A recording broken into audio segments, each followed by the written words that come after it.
I'm Callie Lewis. You're watching Geek Brief TV. This is Brief 384 and it's brought to you by Drobo. I drop things. The thing I hoped I would never drop is my iPhone, but I've dropped it a couple of times. I started trying out different iPhone cases to protect the beloved phone. Now, it's not like I'm buying the cases. When I go to an event, companies give me stacks of them, and having tried more cases than I have room to store, I've finally found one that I've stuck with for longer than a week. It's called the Naked Case, and it completely covers an iPhone, including the screen, with acrylic. I like it because it doesn't add bulk to the phone. It has one issue, though, that you may consider to be a downside. Condensation keeps forming between the electrostatic membrane and the iPhone screen, but for me it's become more of a feature than a problem. I started playing with the bubbles while waiting on pages to load on Edge. The Naked Case is available from case-mate.com. Now, a downside of every case I try is that the iPhone or iPod Touch has to be removed from the case if you want to put it in a dock or a player. That's where the dock extender from SynStation comes in. The dock extender is a kit that includes a universal dock insert, and it's compatible with all iPods with a 30-pin dock connector.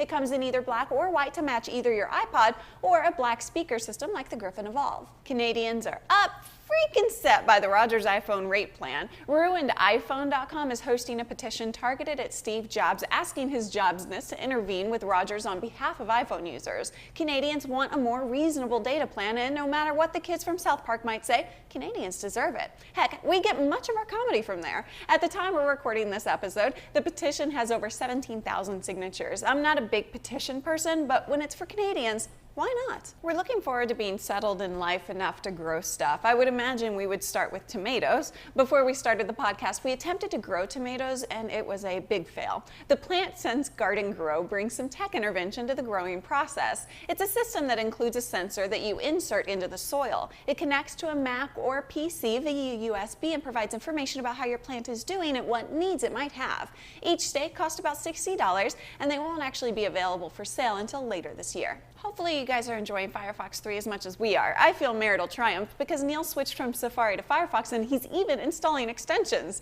GSpace has a Firefox extension that simplifies the process of using Gmail for file storage. After the extension is installed, you can use it to manage multiple Gmail accounts. The GSpace console is divided into 4 management areas: My Computer, My GSpace, Transfers, and Status. You can use GSpace to transfer files, play music files stored in a Gmail account, view photos, and to organize files. There's a link to download in the show notes at www.geekbrief.tv. We spent much of our weekend falling more in love with our Drobos. We've now organized all of our media on 2 Drobos. We can watch movies from any Mac in the house. It's awesome. My promo code Callie will save you $50 on a Drobo when you order from drobostore.com. I'm Callie Lewis. Thanks for watching.